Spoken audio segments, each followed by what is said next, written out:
প্রাণপ্রিয় শিক্ষার্থীবৃন্দ, তোমাদের সকলকে স্বাগত জানাচ্ছি। আমি জয়তশীল সহকারী অধ্যাপক, বান্দরবান ক্যান্টনমেন্ট পাবলিক স্কুল ও কলেজ।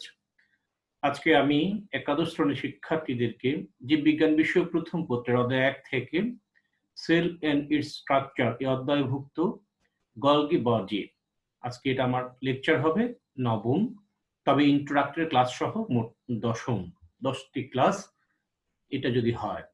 প্রিয় শিক্ষার্থীবৃন্দ, লক্ষ্য করো গলগি বডি। এর আগে আমরা সাইটোপ্লাজমীয় অঙ্গাণু সম্পর্কে পড়েছি। গলগি বডি ঠিক তেমনি একটি অঙ্গাণু, যাকে আমরা কোষীয় অঙ্গাণু কিংবা সাইটোপ্লাজমীয় অঙ্গাণু বলতে পারি। লক্ষ্য করো প্রিয় শিক্ষার্থীবৃন্দ, নিউক্লিয়াসের কাছাকাছি অবস্থিত এবং দ্বিস্তর ঝিল্লি দ্বারা আবদ্ধ ছোট্ট নালিকা, ফোস্কা, চৌবাচ্চা বা ল্যামেলির ন্যায় সাইটোপ্লাজমিক অঙ্গাণুর নাম গলগি বডি বা গলগি যন্ত্র বা গলগি ক্ষেত্র। এরা নিউক্লিয়াসের কাছাকাছি থাকে এবং দুটি আবরণ দ্বারা, দুটি পর্দা দ্বারা, দুটি ঝিল্লি দ্বারা অর্থাৎ দ্বি-একক ঝিল্লি দ্বারা আবদ্ধ থাকে। এরা দেখতে ছোট্ট নালিকার মতো হয়, ফোস্কার মতো হয়, চৌবাচ্চা কিংবা ল্যামেলি মানে সুতার মতো হয়। এরপর লক্ষ্য করো গলগি বডি চ্যাপ্টা গোলাকার বা লম্বা হতে পারে। এরা সাধারণত নিউক্লিয়াসের কাছাকাছি একত্রিত হয়ে অবস্থান করে। ইতালীয় স্নায়ুতত্ত্ববিদ ক্যামিলো গলগি 1898 সালে প্রথম পেঁচা ও বিড়ালের স্নায়ুকোষে এটি দেখতে পান এবং তার নামানুসারে পরবর্তীকালে এই অঙ্গাণুর নাম রাখা হয়েছে গলগি বডি, অর্থাৎ ক্যামিলো গলগি থেকে গলগি নামটা নেওয়া হয়েছে। প্রিয় শিক্ষার্থীবৃন্দ, লক্ষ্য করো স্নায়ুতন্ত্রের গঠনের বিষয়ে গবেষণার জন্য ক্যামিলো গলগিকে 1906 সালে নোবেল পুরস্কার প্রদান করা হয়। ডাল্টন ও ফেলিক্স 1954 সালে গলগি বস্তুর ইলেকট্রন আণুবীক্ষণিক গঠন সম্পর্কে ধারণা দেন। মসৃণ এন্ডোপ্লাজমিক রেটিকুলাম থেকে গলগি বডি সৃষ্টি হয়। এদেরকে ডিকটায়োজোম, লাইপোকন্ড্রিয়া বা ইডিওজোম নামেও অভিহিত করা হয়, অর্থাৎ এদের আরো অনেকগুলো নাম আছে। আমরা যাদেরকে এন্ডোপ্লাজমিক রেটিকুলাম, বাংলায় অন্তঃপ্লাজমীয় জালিকা হিসেবে জানি, এদের অন্যান্য নামগুলো হচ্ছে ডিকটায়োজোম, লাইপোকন্ড্রিয়া বা ইডিওজোম। প্রায় সব প্রাণীকোষে এদেরকে পাওয়া যায়, অর্থাৎ এরা বিদ্যমান। গলগি বডিতে ফ্যাটি অ্যাসিড, ভিটামিন কে, বিভিন্ন প্রকার এনজাইম যেমন এটিপিএস, এডিপিএস, ট্রান্সফারেজ এ ধরনের এনজাইমগুলো থাকে। কখনো ক্যারোটিনয়েডও থাকতে পারে বা থাকে। গলগি বডিকে কোষের ট্রাফিক পুলিশ বলা হয়। কেন বলা হয় একটু লক্ষ্য করো প্রিয় শিক্ষার্থীবৃন্দ, এটা একটা অনুধাবনের প্রশ্ন। গলগি বডিকে ট্রাফিক পুলিশ বলার কারণ কি, অথবা ট্রাফিক পুলিশ বলতে কি বোঝায়, এটা তুমি জীববিজ্ঞানের আলোকে অ্যান্সার করবে। কারণ দেখো, গলগি বডি কোষের কেন্দ্রীয় অংশ থেকে ঝিল্লিবদ্ধ বস্তু, এখানে ভেসিকল মানে ফোস্কার মতো যেটা বলছি, ভ্যাকিউল, ছোট্ট ভ্যাকিউল, ঝিল্লিবদ্ধ বস্তু কোষের পরিধির দিকে প্লাজমা মেমব্রেন পর্যন্ত নিয়ে যায়। ট্রাফিকিং, ক্যারি করছে, ট্রান্সপোর্টেশন, স্থানান্তর করছে। কে করছে? গলগি বডি করছে। কি করছে দেখো, গলগি বডি কোষের কেন্দ্রীয়, কোষের সেন্ট্রাল ফোকাল পয়েন্ট থেকে, সেন্ট্রাল অ্যাক্সিস থেকে, কেন্দ্রীয় অংশ থেকে, সেন্ট্রাল প্রোডাকশন থেকে ঝিল্লিবদ্ধ বস্তু, এরা ঝিল্লির ভিতরেই, এরা যেহেতু এদের ভেতরেই থাকে আর কি, ঝিল্লিবদ্ধ বস্তু কোষের পরিধির দিকে প্লাজমা মেমব্রেন পর্যন্ত নিয়ে যায়। তাই এদেরকে কোষের ট্রাফিক পুলিশ হিসেবে আখ্যায়িত করা হয়। ফিজিক্যাল স্ট্রাকচার বা ভৌত গঠন আমরা দেখব। স্লাইডটা লক্ষ্য করো প্রিয় শিক্ষার্থীবৃন্দ। এক পাশে আমি কিছু টেক্সট দিয়েছি, রাইট হ্যান্ডে আমি তার একটা ফিগার দিয়েছি গলগি বডির। আকৃতি ভিন্ন ভিন্ন হলেও আমরা প্রথমেই দেখেছি এদের আকৃতি বিভিন্ন রকমের হয়ে থাকে। আকৃতি ভিন্ন ভিন্ন হলেও এদের নির্দিষ্ট গঠন কাঠামো থাকে। সাধারণত এরা একক পর্দা দ্বারা আবৃত। একক পর্দা কনসেপ্ট আমি আরেকটু ক্লিয়ার করব।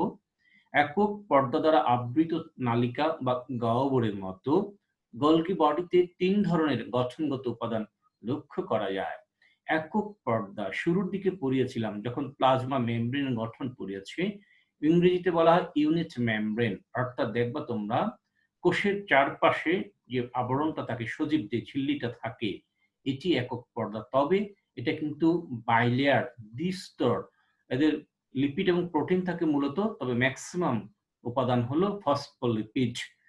এই ফসফোলিপিডের দুটো লেয়ার দুটো, বাট দুটো লেয়ার মিলিতভাবে একটি পর্দা, ইউনিট মেমব্রেন। সেখানে আমরা বাহিরের দিকেও প্রোটিন এবং লিপিড দেখেছি, ভেতরের দিকেও লিপিড এবং প্রোটিন দেখেছি।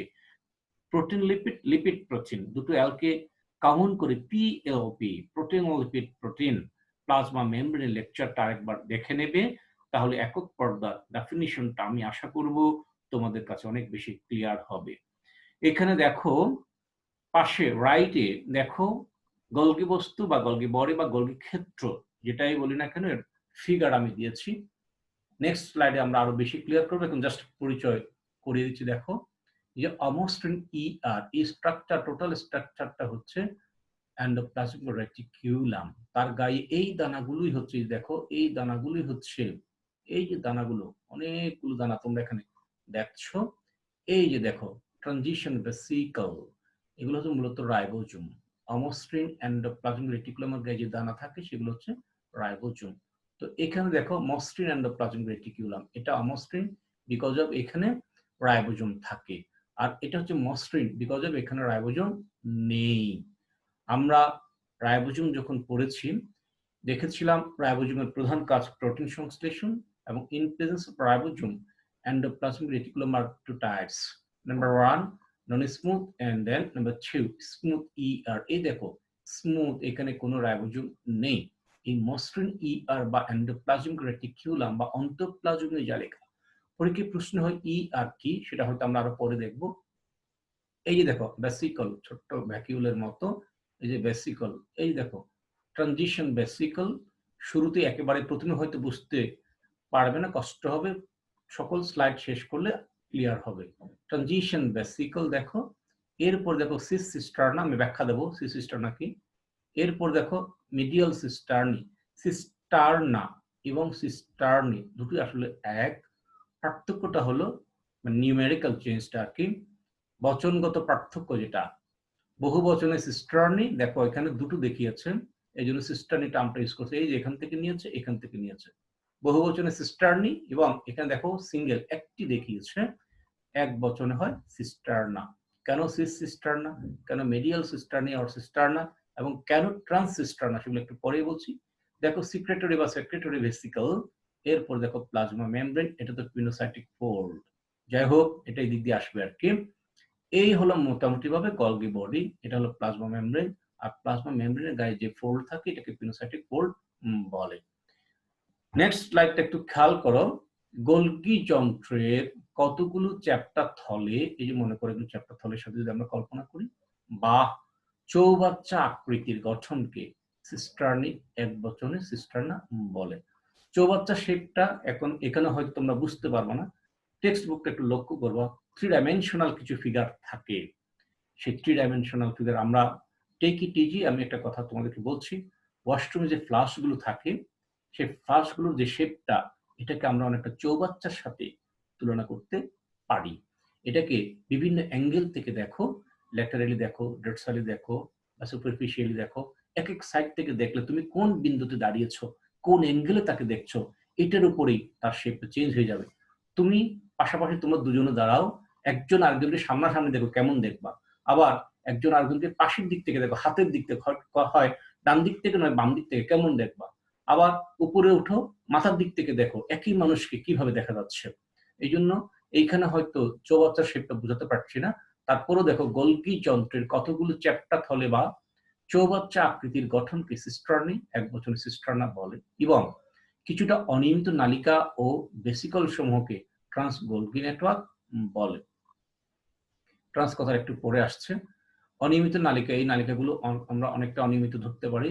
ও ভেসিকল, এই যে ভেসিকল দেখো, এই যে ভেসিকল, হ্যাঁ, ট্রান্স গলগি নেটওয়ার্ক বলে।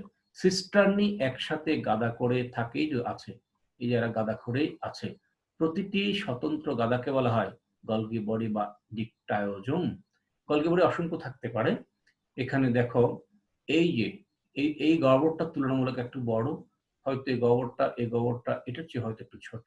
আবার দেখো এখান থেকে গহ্বর বা ভ্যাকুল তৈরি হচ্ছে, এখানে কিছু ল্যামেলি বলি বা চৌবাচ্চা বলি, দেহ বা নালিকা বলি, কিছু স্ট্রাকচার আমরা এখানে দেখতে পাচ্ছি। তাহলে কি বলছে, গোলগি যন্ত্রের কতগুলো চ্যাপ্টার থলে বা চৌবাচ্চা আকৃতির গঠনকে বলা হয় সিস্টার্নি, এবং কিছুটা অনিয়মিত নালিকা ও বেসিকল সমূহকে কি বলে, ট্রান্স গোলগি নেটওয়ার্ক বলা হয়। সিস্টার্নি একসাথে গাদা করে থাকে, প্রতিটি স্বতন্ত্র গাদাকে বলা হয় গোলগি বডি বা ডিপটায়োজোম। একটু লক্ষ্য করো, গোলগি যন্ত্রের প্লাজমা মেমব্রেনের কাছাকাছি অংশকে বলা হয় ট্রান্সফেস।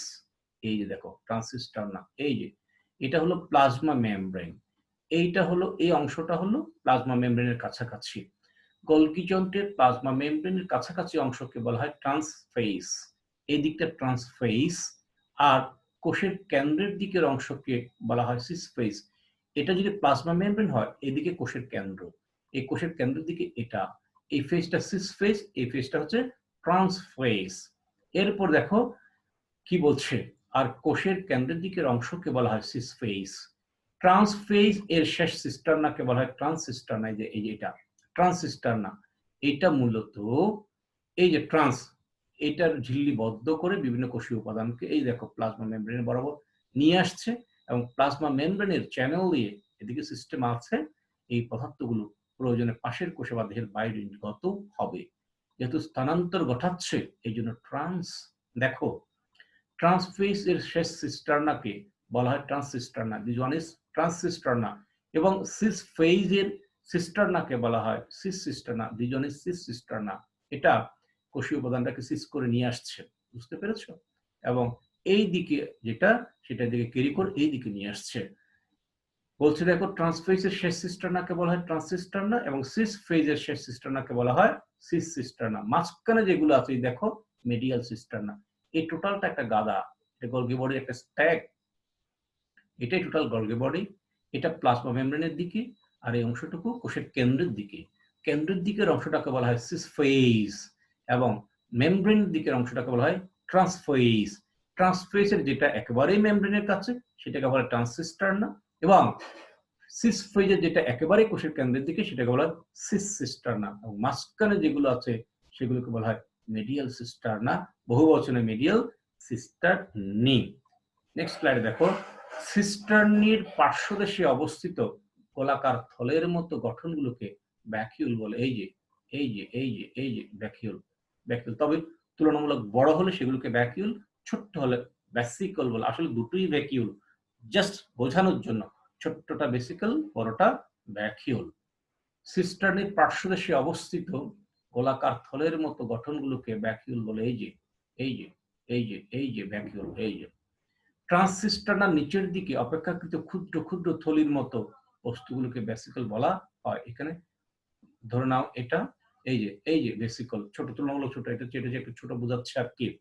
সবগুলো সংগঠন ইন্টারসিস্টার্নাল বস্তু দিয়ে একসাথে সংঘবদ্ধ থাকে, অর্থাৎ এদের মধ্যে যোগাযোগ আছে, এদের মধ্যে যোগাযোগ আছে, ইন্টারসিস্টার্নাল বস্তু দিয়ে একসাথে এরা এরা ইউনাইটেড, এটাই বোঝানো হচ্ছে। তিন অংশে তিন ধরনের এনজাইম থাকে, এবং এদের কাজও তিন ধরনের। যেমন প্রাণীকোষে সাধারণত গোলগি যন্ত্র কোষের এক জায়গায় একসাথে অবস্থান করে, কিন্তু কি বলছে দেখো, উদ্ভিদ কোষে দৃশ্যত পৃথক পৃথক শতাধিক গোলগি বডি সাইটোপ্লাজমে ছড়িয়ে থাকে, অর্থাৎ গোলগি বস্তুতে এরা বিচ্ছিন্ন, স্কেটার্ড, এরা আলাদাভাবে পৃথক পৃথক শতাধিক গোলগি বস্তু সাইটোপ্লাজমে ছড়িয়ে থাকে। প্রাণীকোষের ক্ষেত্রে একটু ভিন্ন, সাধারণত গোলগি যন্ত্র কোষের এক জায়গায় একসাথে অবস্থান করে। পরেরটাতে আসো, উদ্ভিদ কোষে গোলগি বডির প্রধান কাজ হলো গ্লাইকোপ্রোটিন। গ্লাইকো শব্দটা থাকলে কার্বোহাইড্রেট, গ্লুকোজ জাতীয় উপাদানকে তোমরা বুঝে নিবা। গ্লাইকোপ্রোটিনের অলিগোস্যাকারাইডে পার্শ্ব শিকল সংযুক্ত করা। সেল বায়োকেমিস্ট্রি পড়ানো হলে তখন তোমরা বুঝে নিবা। অলিগো মানে হচ্ছে বহু, অর্থাৎ এখানে অনেকগুলো কার্বোহাইড্রেট একক বন্ড দ্বারা যুক্ত হয়, সুতরাং তাদের পার্শ্ব শিকল আছে।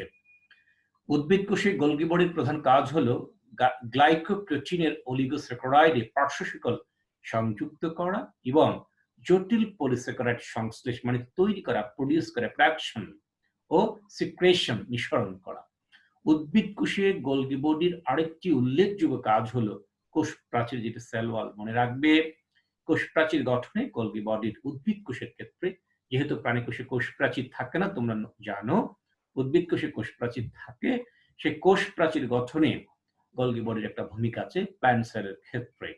এন্ডোপ্লাজমিক রেটিকুলামে উৎপাদিত দ্রব্যাদির ঝিল্লিবদ্ধ ভেসিকল সিস সিস্টার্না গ্রহণ করে, খেয়াল করো, এন্ডোপ্লাজমিক রেটিকুলাম অন্তঃপ্লাজমীয় জালিকা যে বিভিন্ন ধরনের প্রোডাক্ট প্রডিউস করে, সেগুলো কি করে ঝিল্লিবদ্ধ ভেসিকল সিস সিস্টার্না, যেটা কোষের কেন্দ্রের দিকে থাকে, সেটাকে রিসিভ করে এবং পর্যায়ক্রমিকভাবে মিডিয়াল সিস্টার্নের মাধ্যমে শেষ পর্যন্ত ট্রান্স সিস্টার্না হয়ে কোষে অন্যত্র অন্য কোষের ভেতরে অথবা প্লাজমা মেমব্রেনে চলে যায়। এরপরে দেখো কেমিক্যাল স্ট্রাকচার। গলগি বডি আবরণীতে 60% প্রোটিন এবং 40% ফসফোলিপিড থাকে, এগুলো মনে রাখতে হবে। এছাড়া এতে ফ্যাটি অ্যাসিড, ভিটামিন কে ও ক্যারোটিনয়েড থাকে। এরপর দেখো বিভিন্ন ধরনের এনজাইম দ্বারা এদের থলেগুলো পূর্ণ থাকে। ক্যারোটিনয়েডের ব্যাখ্যা আমরা যখন প্ল্যান্ট ফিজিওলজি পড়াবো সেখানে দেব, ইজি বিষয়, কঠিন কিছু না। গুরুত্বপূর্ণ এনজাইমগুলো হলো এডিপিএস, এটিপিএস, সিটিপিএস, টিটিপিএস, এনএডিএস, সাইটোক্রোম ও গ্লুকোজ 6 ফসফেটেস এনজাইম। এরা কোত্থেকে উৎপন্ন হয় দেখো, সম্ভবত মসৃণ এন্ডোপ্লাজমিক রেটিকুলাম হতে উৎপন্ন হয়। প্রকারভেদ দেখো 3 প্রকার, শুরুতে হয়তো আমি বলেছি সিস্টার্নি বা চ্যাপ্টা থলে, এবং ভেসিকল বা ছোট গহ্বর, ভ্যাকিউল বা বড় গহ্বর। এরপরে ফাংশনটা আমরা একটু দেখি। ফাংশন শেষ হলে আশা করি ফিনিশিং টানতে পারবো। লক্ষ্য করো প্রাণপ্রিয় শিক্ষার্থীবৃন্দ, তোমাদের উদ্দেশ্যে বলছি, গলগি বডির কাজ লাইসোজোম ও ভিটামিন তৈরি করা, অপ্রোটিন নন প্রোটিন আর কি জাতীয় পদার্থের সংশ্লেষণ মানে তৈরি করা, কিছু এনজাইম ও প্রাণরস নির্গমন করা, কোষ বিভাজনকালে কোষ প্লেট, এটা তোমরা যখন সেল ডিভিশন পড়বে কোষ প্লেটটা কি আশা করি বুঝবে। অনেক কিছু আছে, শুরুতে বোঝার অবকাশ নেই। প্রোটিন, হেমিসেলুলোজ, মাইক্রোফাইব্রিল তৈরি করা, মাইক্রোফাইব্রিল অনুসূত্রক, হেমিসেলুলোজ কার্বোহাইড্রেট জাতীয় উপাদান, প্রোটিন তো তোমরা বোঝোই। কোষস্থ পানি বের করার ক্ষেত্রেও গলগি বডির ভূমিকা রয়েছে।